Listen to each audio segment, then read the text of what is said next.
Seja muito bem-vindo ao Inovativos dessa semana, espaço aqui na Band News FM para discutir o empreendedorismo digital, a tecnologia, as transformações na economia da nossa sociedade, sempre aos domingos no rádio e também no nosso canal no YouTube, Rádio Band News FM. Comigo, Alexandre Bentivoli, com meu parceiro de todas as semanas, Vitor Manhani. Tudo bom, Vitor? Tudo ótimo, Ale, muito bem-vindo, muito bem-vinda ao Inovativos, esse espaço para você aprender também sobre inovação e tecnologia, que não é nada de outro mundo e você tem que agregar à sua vida, principalmente para mudar a sua mentalidade, o jeito que você trabalha no seu departamento, com seus amigos, muita coisa está mudando e aqui você fica ligado nessas últimas novidades. E hoje, Ale, a gente vai conversar com os dos líderes de mercado ali de mobilidade urbana, que pode agregar muito para o nosso ouvinte, principalmente que você que está aí dentro do seu carro, nos escutando, você pode ter grandes oportunidades com esse episódio, então fica com a gente até o final.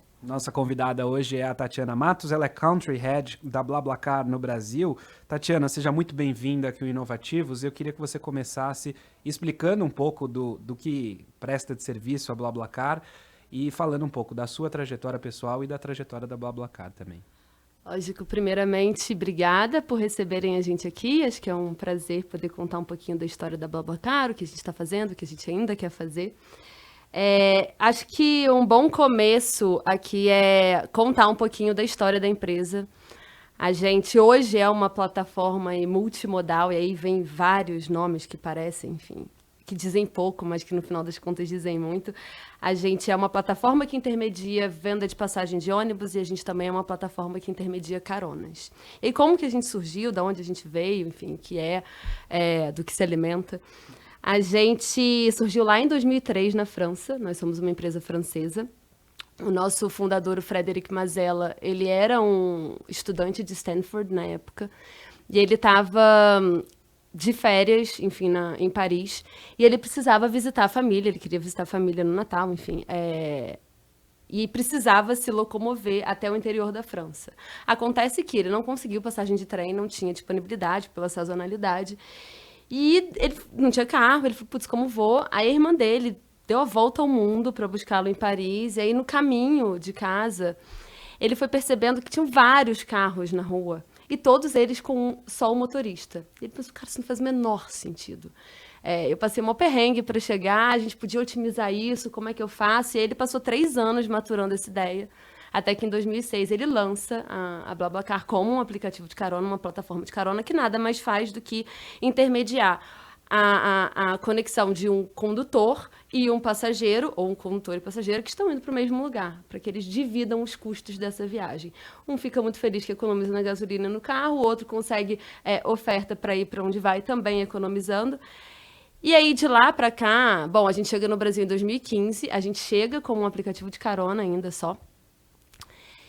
E de lá para cá a gente começou a desenvolver, não só na França, mas em outros países, a gente está em 22 países, o conceito de multimodalidade. Então a gente começou a abraçar outras formas de locomoção que pudessem ser intermediadas por essa plataforma. No Brasil a gente chega como carona em 2015 e a gente lança o nosso marketplace de ônibus, que é exatamente esse intermédio aí de venda de passagem de ônibus, em 2020, durante a pandemia. E por que a gente lança?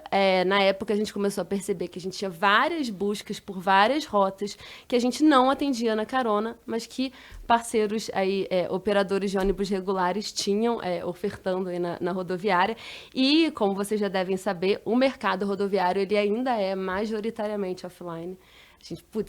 A gente pode ser aí um vetor e uma ajuda na digitalização do mercado rodoviário, e aí por isso a gente lança em 2020 o Marketplace, e desde então a gente é considerado uma plataforma multimodal.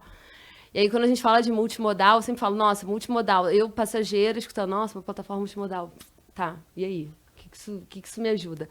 Acho que na verdade quando a gente traduz multimodalidade para escolha, e o poder de escolha das pessoas, eu posso escolher como eu vou, a que preço eu vou, em que horário eu vou, e com 3 cliques, 4 cliques eu consigo comprar minha passagem ou reservar minha carona, aí eu acho que multimodalidade se torna uma coisa muito mais poderosa. E é isso que a gente vem tentando construir desde que a gente lança o Marketplace de ônibus, e é nesse caminho que a gente está fortalecendo a nossa oferta. Tatiana, muito bom recebê-la aqui. Você praticamente é um dinossauro aí, entre tantos unicórnios, só para falar de figuras folclóricas e também de animais, mas de fato você tem uma larga experiência aí no ecossistema digital. Conta um pouco aí dessa sua experiência pessoal e até tendo em vista o potencial de tecnologia dentro da mobilidade urbana num país continental como o Brasil, rodoviário como é o nosso país, com muitas possibilidades, inclusive de melhoria de transporte público, de conexão até de pagamento com esses modais também públicos, seja metrô, seja ônibus, seja qualquer outra modalidade, que você também enxerga, tendo visto a sua experiência aí dessas oportunidades aqui. Bom, você falou aí um pouquinho da minha história, só para trazer um pouco de contexto. Eu, de fato, já passei aí por algumas outras empresas que estão dentro do segmento. Então, eu tive aí uns meus aninhos de Uber, tive uma passagem aí breve, mas muito intensa no Zé Delivery, que é o D2C da Ambev.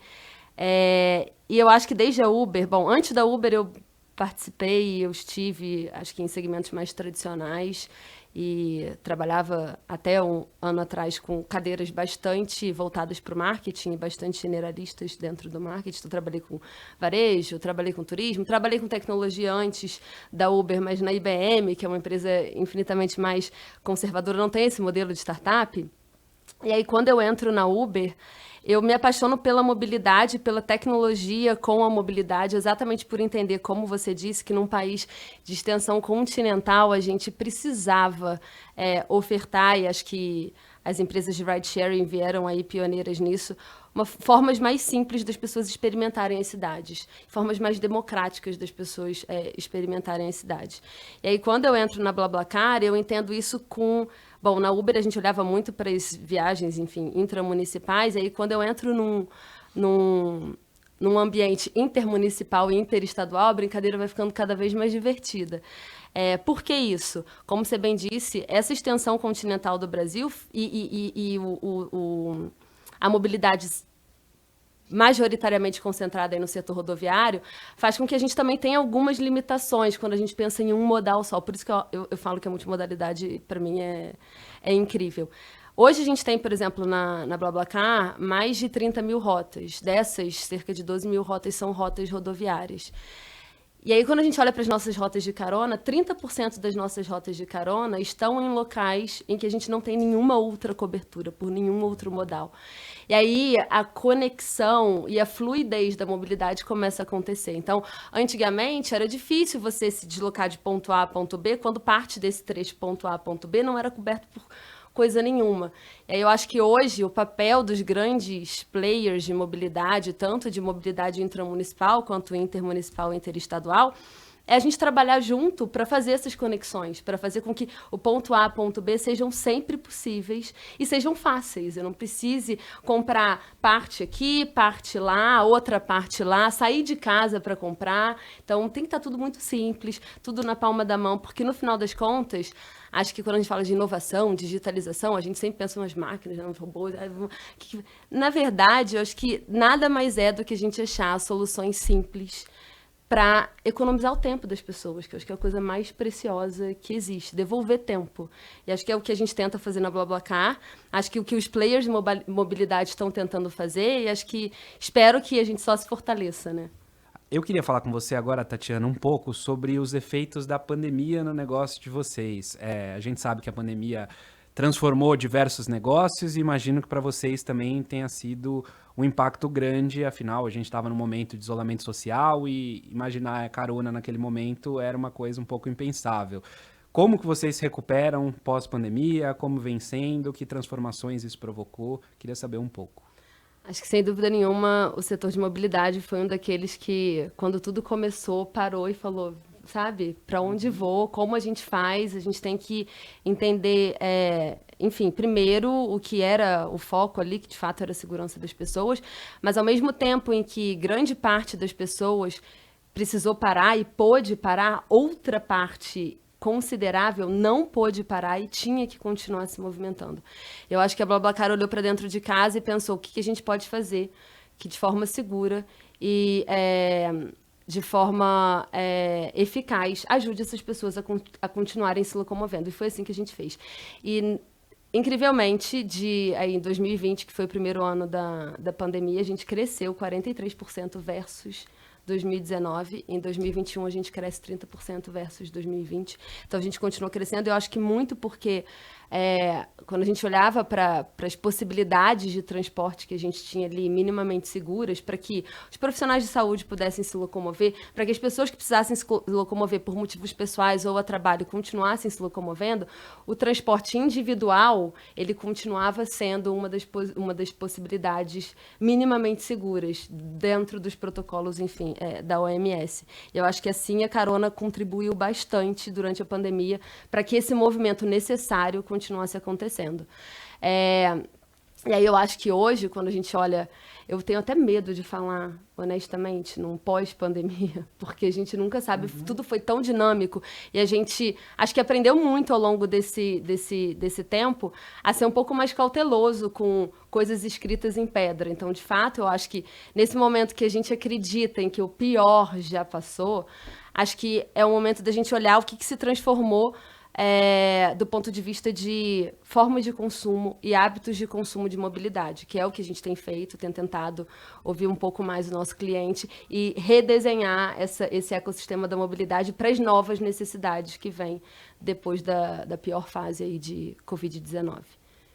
A BlaBlaCar recentemente recebeu um aporte, né, um investimento numa época, num cenário como colocou o Alê de pós-pandemia, que é totalmente diferente dos últimos 10 anos, porque o cenário econômico global com maior taxa de juros faz com que muito desse capital que estava investindo e sempre investiu em tecnologia olhasse para outras formas mais seguras e rentáveis, né? Então, a gente está passando por um contexto desse atualmente, todas as empresas estão lá tendo que segurar e vocês receberam um aporte muito significativo que prova que a tese de vocês está sendo muito bem vista pelos investidores, né? É uma empresa que está em muitos países. Qual é o planejamento de vocês para a utilização desse recurso? Se tem algumas outras novidades, onde vocês vão realmente priorizar para adensar, já considerando que vocês iniciaram agora esse movimento de intermediação aí de passagens rodoviárias? Bom, acho que você bem disse. Recentemente eu disse que esse investimento veio do IFC, né, que faz parte aí do Banco Mundial, e aí só para dar um pouquinho de contexto, é um fundo que de fato olha mais para empresas, enfim, para soluções que tenham um impacto significativo social e ambiental. Então, recentemente eu disse que a gente recebeu com muita alegria, porque de fato é uma chancela de que a gente está fazendo a coisa certa. E aí, quando a gente olha para o que a BlaBlaCar traz de impacto social e ambiental, é inevitável dizer que a gente torna o ecossistema mais sustentável. Então, a gente fez uma pesquisa aí recentemente que diz que na BlaBlaCar, globalmente, a gente economiza aí 1,6 milhão de toneladas de emissão de CO2 por ano, que pode chegar a 6,4 até ano que vem. E vem muito do crescimento da comunidade. Hoje somos mais de 100 milhões de pessoas globalmente, 12 milhões aqui no Brasil. Então, acho que o IFC conseguiu reconhecer que, sim, a gente está num caminho sustentável. E quando a gente fala do foco desse investimento, como você disse, a gente tem um filho mais novo aí, que é o Marketplace de passagens de ônibus, e a gente tem, sim, um foco majoritário na construção e no fortalecimento desse marketplace. Hoje nós somos mais de 160 operadores regulares vendendo passagens com a nossa plataforma, e a gente quer estreitar ainda mais o relacionamento, a parceria com eles, gerando mais inteligência de dados, fazendo com que eles otimizem mais a operação e otimizem mais a entrega. Então, eu diria que, sim, carona vem como uma parte desse investimento, mas o foco maior é na construção desse marketplace. Queria que você falasse para a gente sobre essa comparação internacional. Você falou em 100 milhões de usuários global, 12 milhões aqui no Brasil. Como você enxerga essa expansão aqui no Brasil, o mercado potencial das caronas aqui no Brasil e de todo o serviço de vocês, não só das caronas, mas também do ônibus? Sem dúvida nenhuma, a gente ainda tem muito potencial a ser explorado. Olhando para a carona, acho que, como eu disse, quando a gente olha que 30% das nossas rotas não são cobertas por outros meios, isso já dá um pouco de dimensão do quanto mais aí ainda está não coberto e que a gente pode cobrir. E aí, quando a gente olha para o marketplace de ônibus, mais ainda, o mercado ainda é majoritariamente offline, e a gente quer ajudar e acelerar essa transição para o online junto com os operadores que são parceiros, exatamente para facilitar a vida das pessoas. Então, se a gente for falar de potencial, eu diria enorme, gigante, dos dois lados. Acho que não é só uma questão do marketplace, que é o filho mais novo, mas o filho mais velho também tem muito espaço para crescer. A gente passou, durante a pandemia ainda, por uma inclusão financeira significativa, né? Foram cerca de quase 50 milhões de brasileiros e brasileiras que pelo menos fizeram um cadastro no aplicativo da Caixa Econômica Federal para receber o auxílio emergencial. O fato é que a gente não precisava da pandemia para fazer esse processo de digitalização, então tem nada a se comemorar. Na verdade, eu acho que a gente tem que agora induzir a digitalização de outros setores da economia que até agora, até o momento, não conseguiram. Mas um dos grandes desafios para grande parte da população, ainda mais no contexto que a gente está, e que ninguém pode se dar o luxo de viajar de avião se tiver uma boa opção, por exemplo, de ônibus, de realmente a pessoa ter o acesso à internet, ter um celular, smartphone. O que você enxerga de possíveis obstáculos, barreiras a serem superadas nesse processo de conexão de atores como as próprias companhias ou as rodoviárias que ainda são muito offline, tem que ir lá no guichê, enfrentar aquela fila, aí você, consumidor ali, você perde um tempão ali para chegar, para pegar um talãozinho que muitas vezes você pode perder. Quais são esses desafios aí que vocês enxergam aí para conseguir incluir o maior número seja de empresas de um lado, né, de rodovia, que operam na rodoviária, seja os consumidores? Bom, eu vou começar até pela parte final da sua pergunta, que são os operadores, e depois eu volto para os consumidores. Eu acho que quando a gente olha para os operadores, a gente tem um compromisso muito grande de facilitar essa integração. A gente sabe, sim, que a gente ainda tem alguns passos aí de digitalização do mercado rodoviário para serem feitos. Então, do nosso lado, a gente assume uma responsabilidade de vamos fazer isso da forma mais fluida possível e mais dentro da nossa casa para te ajudar, conectando direto no seu sistema, enfim, fazendo o trabalho 95% aqui do nosso lado. Acho que esse é um compromisso que a gente tem com os operadores. Em relação ao consumidor final, eu acho que você tocou num ponto muito importante que a pandemia trouxe, que foi, de um lado, é um consumidor que está com o bolso muito mais apertado, porque a gente passa aí por uma fase de economia mais justa. E, por outro, que teve, inevitavelmente, que se digitalizar e, às vezes, comprar seu smartphone, porque não tinha muito outra saída de, enfim, continuar cumprindo atividades básicas da sua rotina que não pelo digital. Então, e aí, como que a BlaBlaCar acho que entra nesse meio do caminho? Acho que, de um lado, a gente tem uma solução que faz com que as pessoas economizem. Então, quando eu falo que na carona você economiza até 75% do seu combustível, da sua manutenção do seu carro, enfim, das taxas que você tem aí de um ponto A a ponto B, isso ajuda esse cara que está com o bolso apertado, isso ajuda o passageiro também com passagens mais acessíveis. Do lado do marketplace de ônibus, a gente tem uma série de incentivos também para garantir que os preços praticados estejam dentro desse bolso. E o digital, a gente tem o ambiente smartphone, a gente tem o ambiente web, e a gente tenta entender dentro dessa lógica o quão mais fácil essa experiência pode ser para que caiba em todos os smartphones. Tatiana, você está contando aqui para a gente toda uma possibilidade para melhoria dos consumidores que queiram talvez sair de São Paulo, ir para o litoral, ou sair do Rio de Janeiro, ir para Porto Alegre, sempre com bastante economia ou facilidade, né? Seja com carona, seja com intermediação de passagem rodoviária, que é um modal que o brasileiro usa bastante. Eu já usei demais, ainda uso muito, a minha família é do interior, eu sei bastante dessa jornada aí. Mas eu queria tratar de um tema que é essencial, né? Porque vou usar aqui uma frase que eu já disse talvez em algum episódio aqui, mas vou repetir, que é uma frase da minha avó, que ela falava assim, ó, não aceite doce, nem água de estranho, nem entre em carro de estranho, não faça isso, meu neto. E cá estamos, né? Estamos entrando em carro de estranho, aceitando água, é bala, troca ideia, você sai até aprendendo aí entre o motorista, o passageiro e tal. Bom, mas meu ponto é, o que vocês possuem para garantir uma segurança para os usuários?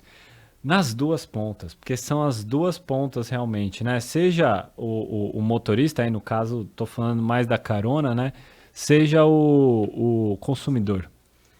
Você tocou num ponto importantíssimo que não só é um compromisso nosso, como lá em 2015, quando a gente chegou, acho que foi, sem dúvida nenhuma, a primeira barreira e a primeira resistência que a gente enfrenta do brasileiro é essa desconfiança de o carro do estranho, enfim, não aceite a água dos estranhos.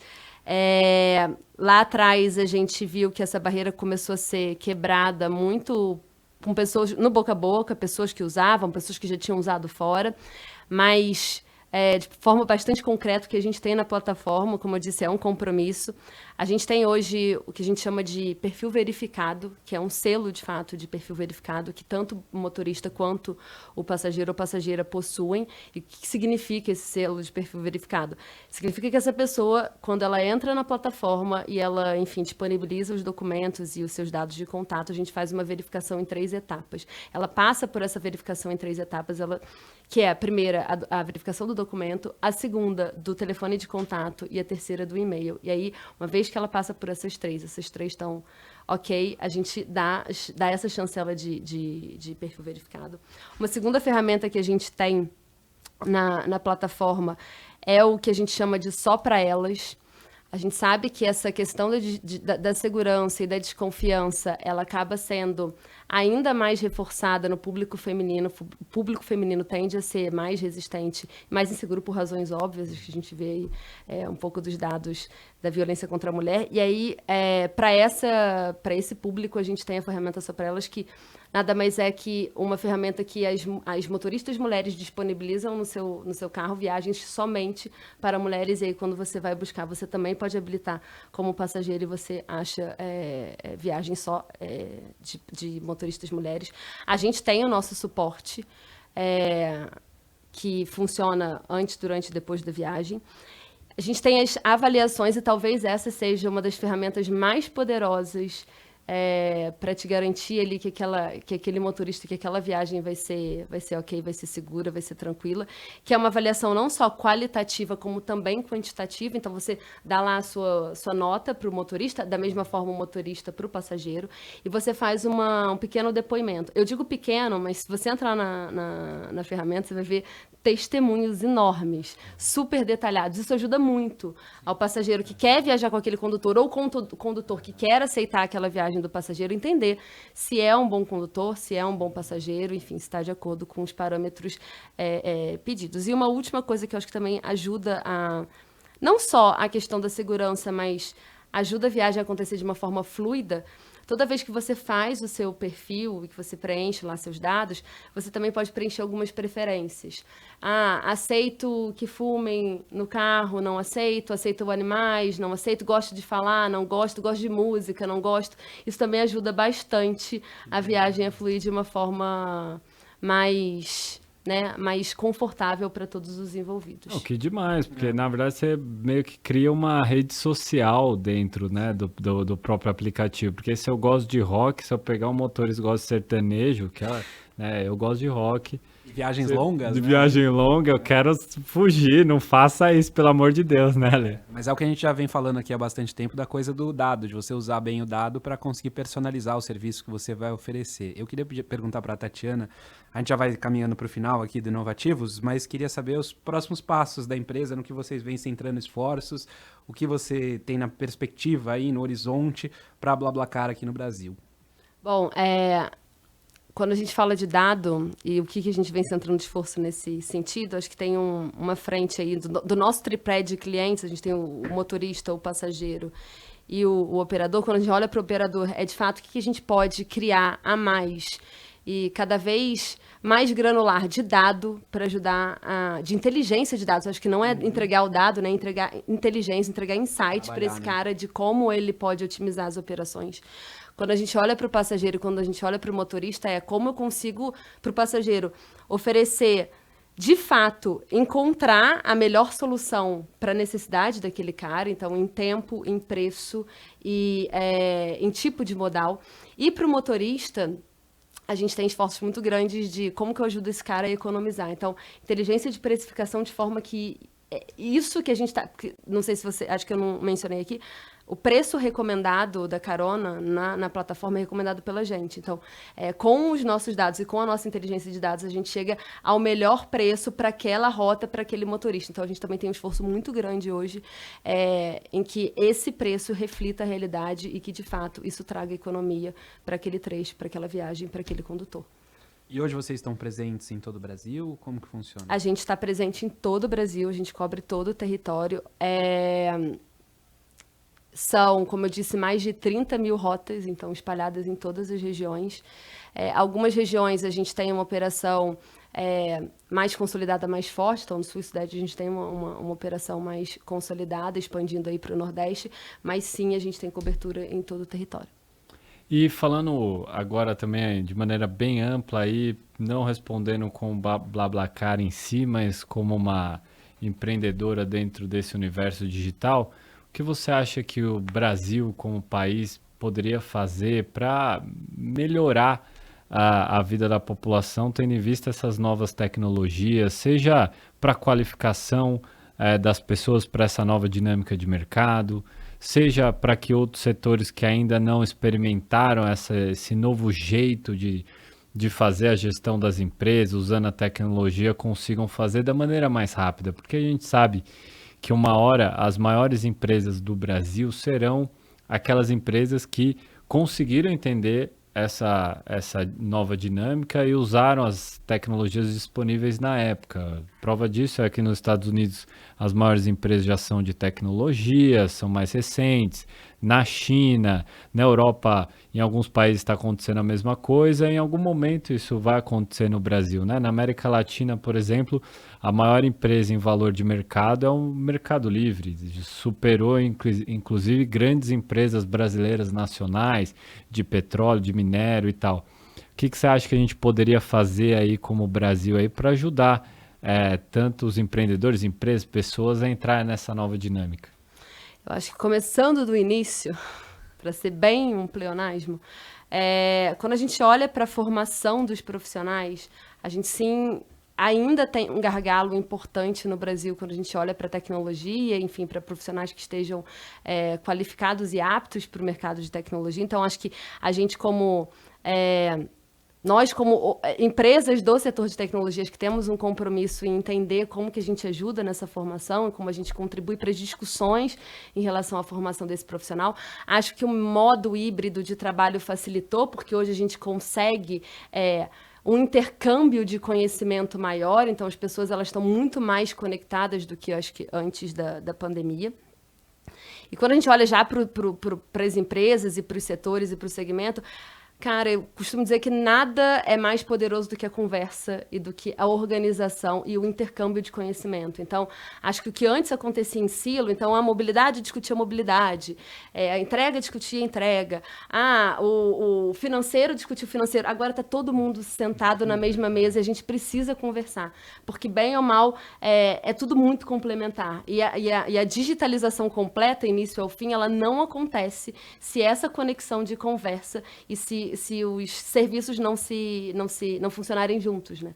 Então, acho que, de um lado, o que a gente consegue fazer para melhorar a qualificação, enfim, dos profissionais que vão chegando ao mercado e vão cada vez mais ávidos para as startups e para as empresas de tecnologia, e como empresas de tecnologia já no mercado, como a gente amplia a conversa entre os segmentos, entre os setores. Verdade, Ale. Olha, é um ponto que eu nunca tinha escutado de ninguém aí quando a gente aborda assim, o que a gente precisa fazer assim como país, mas é algo realmente super atual e necessário, né? Você vê até as próprias empresas criando novas verticais, né? E aí tem o movimento do Super App e tal, mas basicamente é isso. Por exemplo, se a gente olhar para o setor de saúde, não adianta eu falar de digitalização da saúde se eu não olhar a ponta final ali, um hospital do SUS, ou realmente o médico ali usando papel. A gente passou os últimos 10 anos realmente em silos. Eu acho que agora a gente tem que passar por uma extensão disso, né? Eu concordo completamente. Eu queria agradecer a disponibilidade, a atenção da Tatiana Matos aqui, Country Head da BlaBlaCar no Brasil, com o nosso ouvinte aqui da Band News FM, trazendo um pouco do panorama, tanto da mobilidade urbana e das potencialidades desse setor aqui no Brasil. Obrigado por atender a gente, por explicar o negócio da BlaBlaCar aqui no Brasil. Eu que agradeço pelo tempo, pelo espaço, pela conversa super legal que a gente teve aqui hoje. E a gente volta na próxima semana com Inovativos no rádio, aos domingos, e também no YouTube, a qualquer hora do dia, a qualquer hora da noite, você confere. É esse papo e todos os outros que a gente já teve aqui. Combinado até semana que vem, Victor? Combinado, Alexandre. Muito obrigado aí pela presença de todos aqui, Tatiana, Lê, e também você que está nos escutando, nos vendo nas redes sociais. Não deixa de deixar o seu comentário aqui. Também procurar a gente nas redes sociais, network está aí para a gente fazer, se conectar com outras pessoas. Então, até o próximo episódio. Valeu!